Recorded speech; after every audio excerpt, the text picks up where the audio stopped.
asalaamaaleykum mbokk yi déglu daleen ak jàmm ndax njiitu réewum Sénégal di Bassirou Diomaye Diakhar Faye dafa bëgg a toppandoo ki fi nekkoon njiitu réew di Macky Sall ci la mu waxoon ne am na yenn ci ay rapport yoo xam ne xalaatul sax daal di koy fësal julikaay bi di Sud Quotidien ne pourtant ki nga xam ne de moom mooy Bassirou Diomaye Diakhar Faye moom sa njëlbeen la daal di xamle woon ne bépp rapport boo xam ne nag corps de contrôle yi daal dinañ ko fi amal moom dina ko daal di siwal te pourtant de nee nañu nag am na benn rapport boo xam ne dañ cee joxoñ baaraamu tuuma kii di soxna Aminata Touré kii nga xam ne nag moom mooy Bassirou Diomaye Diakhar Faye lank na carré ne rapport boobu kenn du ko fësal jolikaay bii di Sud Quotidien ne nañu jàpp ne rapport IGE bi nga xam ne nag njiitu réewum Sénégal di Bassirou Diomaye Diakhar Faye moo leen di jox dogal ñoom de seen rapport li ko dalee atum 2020 ba 2024 amul benn buñ ci daal di fësal te pourtant ñëpp nag bëgg nañu am ay leeral jëmale ko nag ci lii nga xam ne moom la ñuy toppee kii di Aminata Touré même su fekkente ne sax njiitu réew mi moom dafa daal di gëm ne rapport boobu moom dañu ko daal di fësal rek ngir taqal ki nga xam ne moom mooy Mimi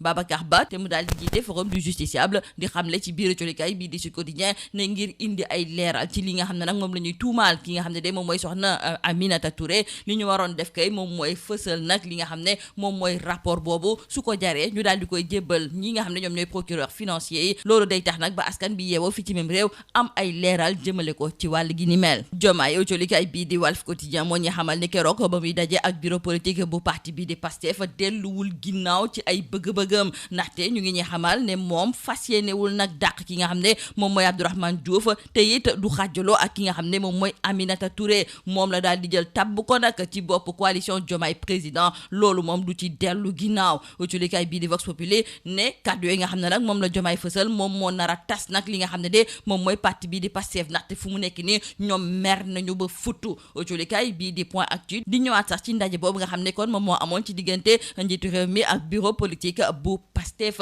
ñu ngi ñuy xamal ne bu ñu sukkandikoo ci ay kaddu ki nga xam ne moom mooy Cheikh Bara Ndiaye nekk député kii nga xam ne de moom mooy Diomaye Faye moom dafa daal di xamle ne tànneef ga mu def jëmale ko nag ci ki nga xam ne de moom mooy Aminata Touré xel xalaatul sax mu si daal di dellu ginnaaw rax ci dolli moom bëgg na nag ki nga xam ne moom mooy Ousmane Sonko daal di koy respecté de nee na Ousmane Sonko respecté wu ko respecté wul nag li nga xam ne de moom mooy institution yi moom moomu nag di njiitu réew mi di Bassirou Diomaye Diakhar Faye autolikaay bii di Le Quotidien ne dafa mel ni ne moom fu mu nekk ni daal la mu waxoon démb ak barke démb tey ji la ko gën a feddali te su fekkente ne sax dañuy wax ne yeeyaay juboo nag am na ci digganteem ak ki nga xam ne de moom mooy Sonko moom taxul nag mu dellu ginnaaw ci ay bëgg-bëggam nee nañu sax ba léegi nag coow laa ngi ne kur foofu nga xam ne moom mooy ci biir parti bii di Pastef autolikaay bii di L'Observateur di ko dëggal di xamle sax ne ñu bëri ñu bokk nag ci biir Pastef boobu ñoom fu mu nekk ni nag mer nañu autolikaay bii di L'As tamit di ñëwaat ci li nga xam ne kon moom moo xew ci biir parti bii di Pastef rawatina nag xeexoo bi nga xam ne moom moo am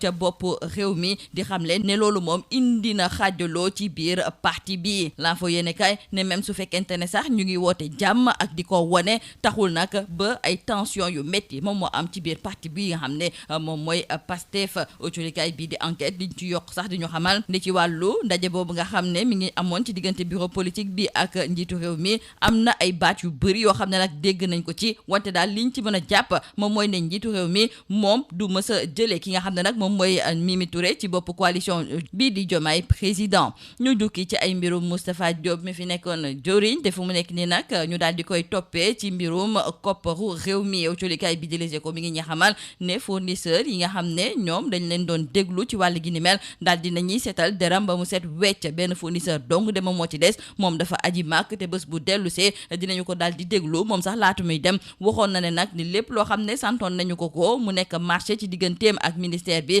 defee woon na ko ci ni mu waree ci ay mbiru Madiambal Diagne colikaay bi di Libération mi ngi ñuy xamal ne am na lu ci yees ndaxte chambre d'accusation financière daal di nañuy xamle ne ñoom bëgg nañu ñu daal di bàyyi wala boog daal di koy placer sous contrôle judiciaire kii nga xam ne moom mooy sëriñam di Serigne Omar Mbaye léegi kay dañuy xaar lan la ci parquet général fas yéene jukki jeexale ko colikaay bii di Subatel ma ngay ñëwaat ci ab xew-xew bu amoon ci diggante police ak gendarmerie fa li nga xam ne moom mooy ca Kër Massar colikaay bii di Subatel mi ngi ñuy xamal ne police nationale ak tamit gendarmerie nationale daal dina ñuy génnee benn communiqué goo xam ne ñu ngi ci wax ne amoon na benn incident bu amoon ci diggante seen agent yi fa li nga xam ne kon moom mooy ca Kër Massar wante daal dina xamle ne la xew noonu ñoom ñoo ngi koy naqarlu nekk na loo xam ne it duy faral sax di am ci seen diggante te it amul lenn loo xam ne tey jii dina mën a xajamal liggéey bi nga xam ne nag ñu ngi koy xaaj ci policiers yi ak ñi ñi nga xam ne ñoom ñooy gendarme yi lii moo nekkoon bootalikat yi di gën a fës si biir ëcculikaay ñu ne di ñaanal njeex ci lu bës ak jàmm.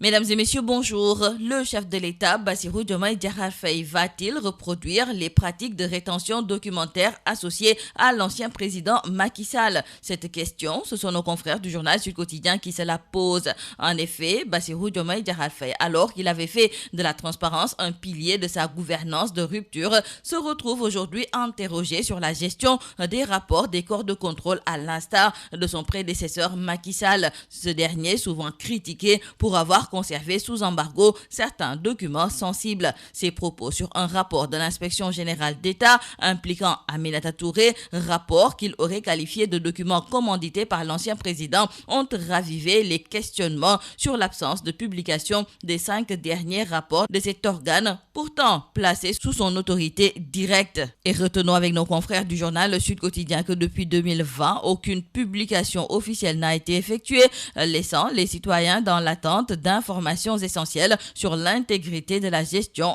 publique. Pour Babacar Ba, le président du Forum du Justiciable, par souci de transparence et d'équité, le rapport de l'IGE épinglant Madame Mimi Touré doit être déclassifié et si nécessaire transmis au procureur financier afin que le peuple sénégalais soit pleinement informé. Et justement concernant Mimi Touré, nos confrères du journal Walf Quotidien nous font savoir que lors de la rencontre avec le bureau politique du parti PASTEF, Diomaye a été intraitable. Il refuse de se séparer de Mimi Touré et de Abdourahmane Diouf. Et dans le journal Vox Populi, nos confrères nous indiquent que le PASTEF est dans tous ses états. La situation tendue au sommet déteint sur le parti. Nos confrères reviennent notamment sur la rencontre entre Diomaye et le bureau politique du parti PASTEF et c'est cette rencontre qui a mis le feu aux poudres. Dans le journal Point Actu, nos confrères nous rapportent les propos de Bara Ndiaye, le député et chroniqueur, qui déclare que Diomaye Faye a dit au cours de l'audience avoir mérité le choix porté sur sa candidature en 2024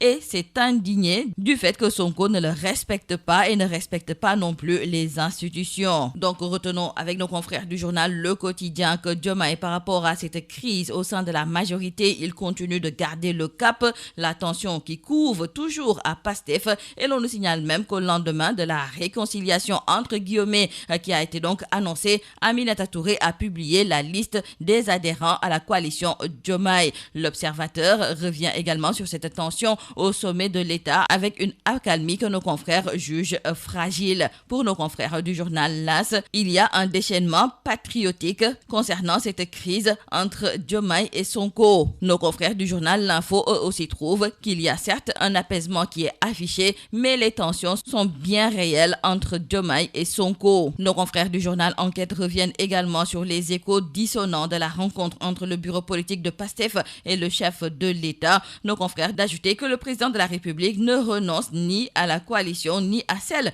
qu'il a désignée comme superviseur. L'ancien ministre Moustapha Diop, sa famille et ses partisans peuvent espérer car l'audition auprès de la commission d'instruction près la Haute Cour de justice s'est bien passée, à en croire nos confrères du quotidien Les Échos. En effet, les fournisseurs l'ont tous disculpé. Ibrahima Makodou Fall et compagnie ont dit clairement au juge Abdoulaye Ba et aux membres de la commission que le marché a été exécuté intégralement, même s'ils ont dit qu'ils ont été payés en espèces. Et il reste un dernier fournisseur actuellement à la Mecque qui devrait rentrer sous peu. Ce dernier, lors de l'enquête, avait pourtant indiqué avoir fourni les masques et payé dans les normes. Pour ce qui est de l'affaire Madiambal Diagne, retournons avec nos confrères du journal Libération que le dossier rebondit au parquet judiciaire financier car la chambre d'accusation financière a ordonné hier la libération sous le régime du contrôle judiciaire du marabout Serigne Omar Mbaye, son sort suspendu à la position du parquet général. Terminons par nos confrères du journal Subatel qui reviennent sur cet incident qui s'est déroulé à Keur Massar entre policiers